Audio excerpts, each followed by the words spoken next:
Hey guys, welcome back to We Watch the Movie. I am Mike, and today we are going through all the differences from the Scream 6 script and the movie that we actually got on screen, and there's actually quite a bit more than you would think. Now, one of the things that's famously gone on between Radio Silence and the writers of Scream 6, Guy Busick and James Vanderbilt, is that what they put on the script largely is exactly what you get on the screen. I mean, they really workmanlike produce that script. I want to thank ScreamThrilogy.com, which is an amazing Scream website with an awesome, passionate Scream fan base. Check them out for sure for sending this over and sending us the Scream 3 assembly cut, which is a 26 minute longer version of Scream 3 than we got in theaters, which we just did a breakdown of the opening to that, and we're going to finish the entire movie on the channel. I'll put that video at the end of this video. Please make sure you have the subscribe button clicked and the bell so that you're notified when we put out those videos and all the Scream updates and content your little black heart can imagine. The first difference I notice starts with Samara Weaving's kill, and it's just a little moment, but it's pretty fucked up, and I wonder if it had something to do with the MPAA. When the killer kills Samara Weaving's character, they take the knife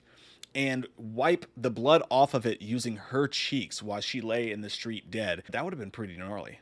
And one thing I want to point out too while you read this is I wonder about the casting of Jason's character, because when I read the script and he was talking, I was a lot more creeped out by the script than what I was seeing on screen. And I know we had to portray, a college character or whatever, but I think he may have been just too non-creepy. When I read this, it gives me the willies a little bit.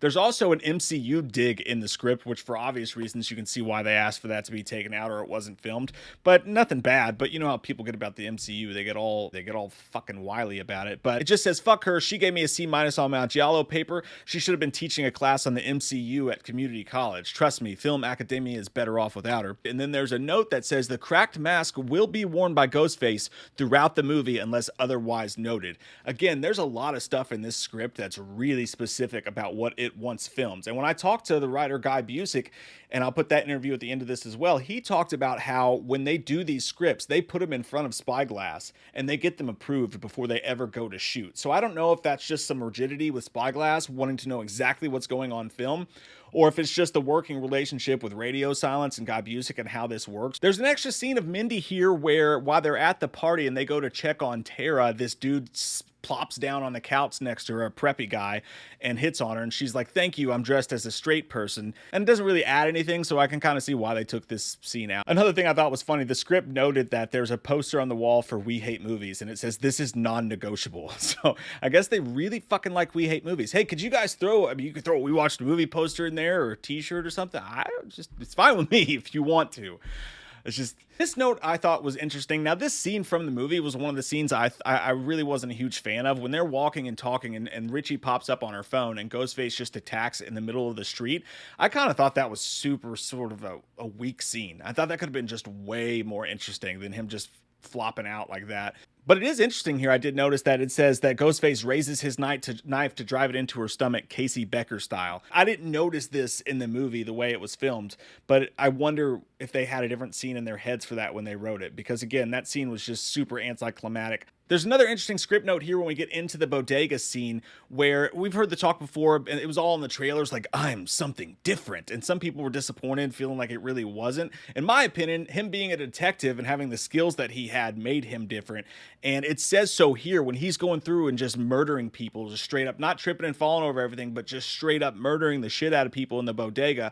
I'm always imagining that this scene's got to be Detective Bailey, right? So, and here it says he wasn't lying. There's never been one like him before. So the script's almost saying, hey, make this gnarly. Dr. Stone in the scene where he's sitting there watching TV and eating cereal when he's about to get a knife smushed into his face, he's actually watching Stab 2021, and it's Chromeface there, and Chromeface actually has dialogue where he says, this shit is lit, and then Dr. Stone's like, lit, which I think sounds like a lovable last scene. That's pretty cool. I wonder, since Matthew Lillard's the one who filmed as Ghostface, if they wanted to get him back and have him say this is lit and do the ADR under the mask.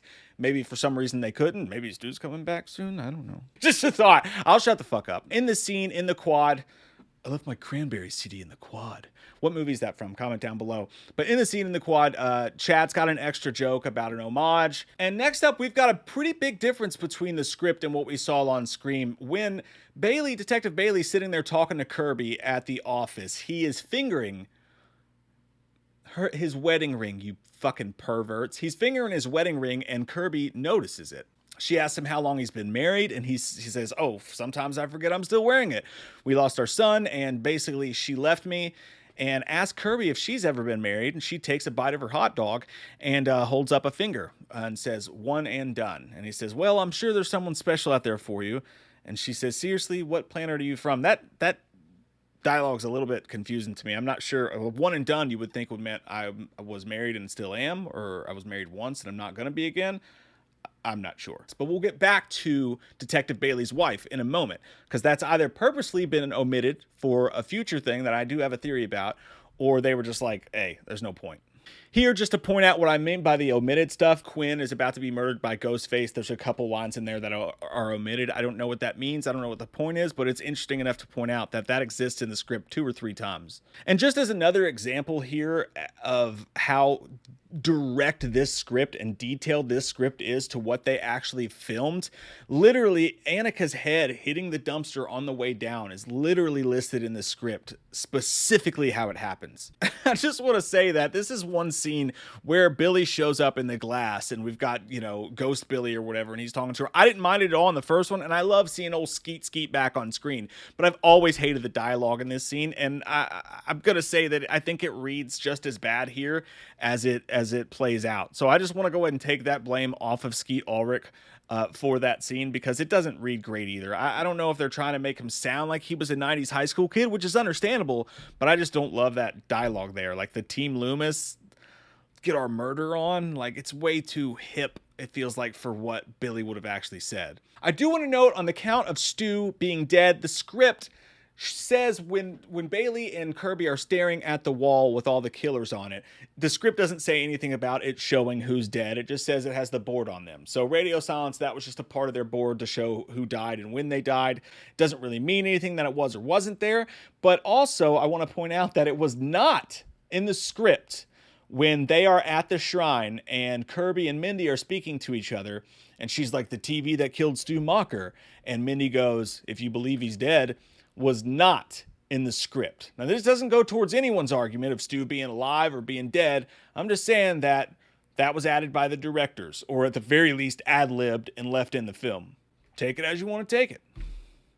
Get it up. One of the bigger differences here is there's an extended dialogue from Sam when she's talking to Gale in the movie theater. I love it because I think it's meta as fuck. As you all know, there's a lot of Scream fans out there. I don't think the majority, but there's people, the loudest voice online or whatever, that were just going crazy after Scream 5, saying Sam is no Sidney and Melissa Barrera's not great, and actually Jenna Ortega was way better, and this and that. And I maintain Melissa Barrera, I thought, was great in Scream. I thought she was having a reserved performance on purpose, whereas when she stabs Richie and that comes out of her, that was really her coronation moment of who she was going to be going forward. Being thrown in a movie with Sidney Prescott, with Gale Weathers, with Jenna Ortega being in there, it was just a really hard place for the actress to be. And the producers and the directors have even talked about how she was unfairly judged for that movie. And I thought she would kick ass in Scream 6, and I think a lot of us agree Melissa Barrera fucking ripped in Scream 6, and I mean that in a good way. This is sort of the perfect meta thing for me. Her character's actually saying that because I'm not the good girl. They hated me. I'm not Sidney Prescott. People prefer me as the villain. And Gale says, I know from experience comparing yourself to Sidney is not a good use of your time, and besides, you're more like me anyway, which also kind of references here in a moment when Ghostface is talking to Gale about her never being the leading lady. Straight to Gale's apartment, as a matter of fact, they do say in here, just adds a little bit of context on that random dude who was in Gale's apartment way too soon after Dewey's death, in my opinion. I mean, what the fuck, Gale? No, I'm going to call you Dale. You deserve it. Dale and Gooey for life. Fuck you, Gale. His name is Brooks, and he is her boyfriend / trainer. It just, he's in his 30s, by the way, and super hunky. I guess this is just adding to, hey, this is who Gale is. She lives in a lavish high-rise, and she dates muscular men that she doesn't give a shit about. Wrong kid died! Dewey should have fucking been the one to live. I will die on that hill. I will be cut from groin to sternum on that hill. Besides, it takes a man to do something like that. I also want to point out the fact that Ghostface sounds like he's talking about himself in a past tense here. He says, and again, this is in the movie as well, but I just want to point it out. He says, I figured after all these years, you'd want an interview. That's very, very meta of the killer who's only been killing for a little while to say. To me, that's just interesting. I don't know. I'm not going to turn this into a whole thing. Take it or leave it. Take it for what you will. There's a couple lines that you could tell in the movie were actually ad-libbed here or just added on when the voice says, sorry about your boyfriends, all those muscles didn't help much. In the movie, Gale says, no, they didn't. And it's a funny little moment, not in the script here. And I also want to add, one of the funniest moments in the movie is not in the script here when Gale says, hang on, I want to try something. And then you hear Ghostface go, wait, what? That's not in the script either. So I wonder if Roger Jackson just ad-libbed that or what. Either way, it's hilarious. There's a tiny continuation of the fight scene here too, where Gale, and by the way, if some of these little tiny moments were in the movie and I didn't realize it, my bad. It's been a few weeks since I've seen the movie. Mistakes can be made, but I'm just going off my best memory here. But I think that the fight was extended a little bit. In the script here, Gale says, you've been in my life so fucking long. I made you and you made me. Ghostface stares back and she says, you want to try and finish this? Go ahead if you've got the guts. And then there's a little bit of context added to the fight scene where her arm's cut, her hand's no longer working, and she's a lot more fucked up than you would think. But it seems like the fight was a little bit longer here in the script. One more time, we've got an omitted scene here. This one's specifically interesting to me too, because in the movie, for one, Chad and everybody's not there in the hallway. In the script, Chad's in the hallway with a couple other people and he gets pissed and like kicks a wall. Right here, it says as the EMTs hoist Gale, they cut to, and there's two omitted lines right there. And I went back and I watched the scene in Scream 6 and there's nothing there. It just cuts to the next scene, just like the script does after this. So I'm super curious about what was omitted there. Was it a look? Like, what was it? Tell me! When we go to the train sequence, it's interesting here that they say there's a couple people in the chrome face mask from Stab 8, but it also says there's one wearing the mask from the Scream TV series, which I don't remember seeing in there, but I wonder if that ended up as a rights issue or whatever, but that would be pretty fucking meta. By the way, we are watching all of those, every episode of the Scream TV series, season 1 and 2. Season 1's already done.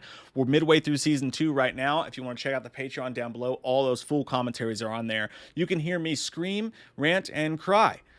Moving on to the theater scene, when the actual fight's going down between Chad and the Ghostface, it seems like there's two things here. There's a couple line dialogues that are just a little bit different. There's a little bit more of a chase scene that goes on in the actual movie. And also, one of the quotes is different from Chad. When he hits him with the camera, he says, not into movies, huh, motherfucker? How about TV? And then he says, God damn, I sounded cool saying that. They took that out for whatever reason, and I can kind of see why a little bit. But one thing I didn't realize, because I'm a fucking idiot, I guess, like maybe this was purely obvious, but I never realized that, and I should have, but that camera that he picks up is Kenny's camera from the original Scream. I had no idea. If you were wondering, by the way, during Chad's death scene, what did he die? Skiing? They make it seem like he died in the script too. They actually call him meat once he's done getting stabbed. But no, it is in the script later on here as well that he is, they believe he's dead, but then they wheel him out. We're like, we got one more. Now here's a wild one. Going back to Detective Bailey's wife, to Ethan and Quinn's mother. Bailey, during the reveal, it's the exact same up to a certain point. He says you had to be punished, and so did anyone who got in the way, just like in the script. But no, they add the extra bit of dialogue here. Anyone who got in our way, but my wife disagreed, and Ethan proudly says, I took care of her myself. And that's just a wild thing to leave out there for sure. And if you remember in the movie, there's a very strange moment that's not in the script, by the way, when Bailey steps up on the stage and he's talking about Richie, and he's like, there's a special bond between a father and his firstborn son. The camera pans back to Ethan, and he just looks like super pissed and like hurt that he said that. Like there's this issue there between them. And it was always interesting in the movie. This is a stretch. Who knows, in Scream 7, I think it would be pretty cool if it's somehow tied into the story, because they purposefully took their mom and his wife out of the movie, just kind of like they did Sam's mom. It makes you wonder if there's another subplot that's going to come back in a flashback or whatever, where Ethan killed the mom. Maybe Bailey didn't want Ethan to kill her. He doesn't say that here. And then there's that weird look between the two of them. It's worth noting for future reference. That's all I'm saying. Maybe they have no plans for Scream 7 or 8 and they're just winging it. But I'm just saying it's worth pointing out that that could be a situation where we maybe get a flashback kill. It ties into a future storyline. Why did they decide to take the mom storyline out of this script specifically? There's a nice little meta part of Bailey's rant that was taken out. They're just too dark for me and they don't make sense. They're murder mysteries where the hero never ends up solving the mystery. The killers just announce themselves. What kind of ending is that? And I could just see Dylan McDermott fucking doing that. Dermot Mulroney. David Duchovny. What the fuck? Also, in his monologue at the end in the movie, he just says that they're going to go to the hospital to make sure Mindy and Gale don't pull through. Here he adds extra, which was taken out for whatever reason. He says, then we're going to go fly to Seattle and give Sydney a visit. But then he goes on, and this is where it gets fucking dark, man. And I've been saying, if there's issues with everyone's schedules with Jenna Ortega and all she's got going on, I would have no problem with Scream 7 actually taking sort of a detour and going up to where Sydney is and having a Ghostface show up and attack her, and her have to protect her kids, her and Mark. Because Sydney at this point is so brazen and bold, and she's like, I'm bored of your shit, Ghostface. And she's always like, it's hard to be scared when you just know kind of what's going to happen or where her level is, which is kind of how her character should be at this point. But if Ghostface is threatening her children, the fear is right back again. And Sydney's right back to where she was. Then she is fucking scared. And I think that would just be a really interesting dynamic to bring that back into the fold. But anyways, something fucked up they said here, almost hinting that when Bailey says, we're going to go pay Sydney a visit in Seattle. And then he says, carve her little girls up in front of her, because everyone dies, Sam. Everyone who had anything to do with the death of my son suffers and dies. A lot of the detractors of Scream 6 took major umbrage with the scene, and it's understandable, where Bailey and Sam are standing across from each other on that balcony, and he's got a gun. She tries to shoot him, but her gun's out of bullets, and then they just take off running at each other. But he runs at her while holding a gun and gets thrown off the balcony or whatever, and everybody's like, why didn't he just shoot her? That's been mentioned to me several times, and in my mind, he just watched 2 of his kids die. We saw how poorly he handled the first kid's death and what's happened ever since then. So obviously, he just broke in the brain. So he's probably just not even thinking. Maybe he wants to do it with his bare hands. Who knows? That's kind of how I explain that in my head. But one thing I just want to point out is you can't blame that scene on the writers here, because they say here that Sam spears him before he gets his gun off. He starts to pull out his gun and she spears him, and he never got a chance to. In the movie, they have them like running at each other while he's holding the gun. So I do prefer the script there. And finally, the last difference between the script and the movie is at the very end when Sam's looking at the mask. This is purely for visual sake. She drops the mask in the movie on the wet ground, and the camera just zooms up to it with the red and blues playing off it while Demi Lovato kicks on and they walk off into the sunset. In the script, she just crumbles it up and throws that bitch in the gutter. And then Pennywise's hand comes up and grabs it, and you're like, oh shit, a Ghostface It collaboration, which is crazy. You know how easy it would be to tie Nightmare on Elm Street to a Scream movie or It or whatever? It'd be so easy. Think about it. They shouldn't do it, but think about it. Want to make Ghostface a good guy? Think about it.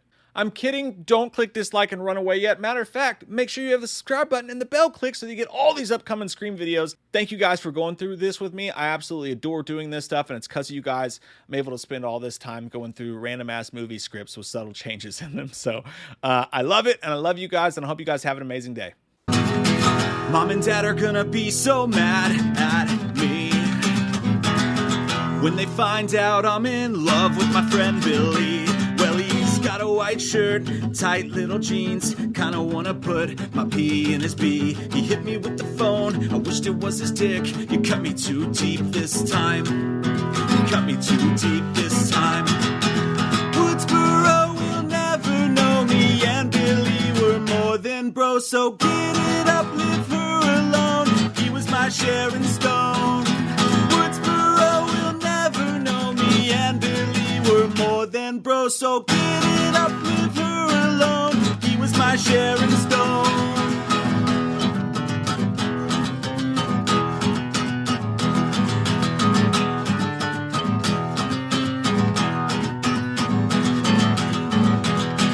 Been best friends and will be until we die.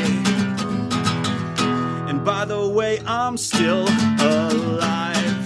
Remember that time by the fireplace, just like the TV, sitting on my face. Watched a few movies, take a few notes, and afterwards we're going to bone. Cause Billy is my Sharon Stone. Woodsboro will never know me and Billy were more than bros. So get it up, leave her alone. He was my Sharon Stone. Woodsboro will never know me and Billy were more than bros. So get it up, leave her alone. He was my Sharon Stone. It's called tact, you fuck rag. It's called tact, you fuck rag. Besides, it takes a man to do something like that. It's called tact, you fuck rag. Woodsboro will never know that me and Billy were in love.